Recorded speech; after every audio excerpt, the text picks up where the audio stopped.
ভালো জিনিস পেয়ে গেলে যেমন কেউ ছাড়ে না, তেমনি ভালো একটা মানুষ যখন পেয়ে গেলাম তখন আর দেরি করলাম না। ফোনটা তুলে প্রপোজটা করেই ফেললাম। ভাবলাম অপোজিট থেকে যখন এখনও পর্যন্ত কোনো সাইন পাওয়া যাচ্ছে না, তখন সাহসটা না হয় আমিই দেখাই।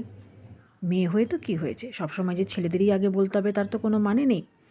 দেখি না বলে তার কি রিয়াকশানটা হয়।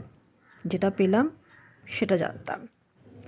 শোনার পরে 1 সেকেন্ডও সময় নিল না হ্যাঁ বলতে।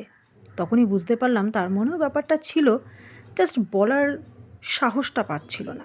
একটু শাই প্রকৃতির ছিল তো তখন, যেটা যদিও সেটা নয় আর কি, এখন যেটা বুঝতে পারছি। তা যাই হোক, ছেলে বলুক আর মেয়ে বলুক, ভালোবাসাটা তো দুজনেরই, ফিলিংসটা তো দুজনেরই। সেটা যখন হ্যাঁ হয়েই গেল, অসুবিধা কী? আমাদের ভালোবাসায় অবশেষে দুজনের মোহর দিয়েই দিলাম।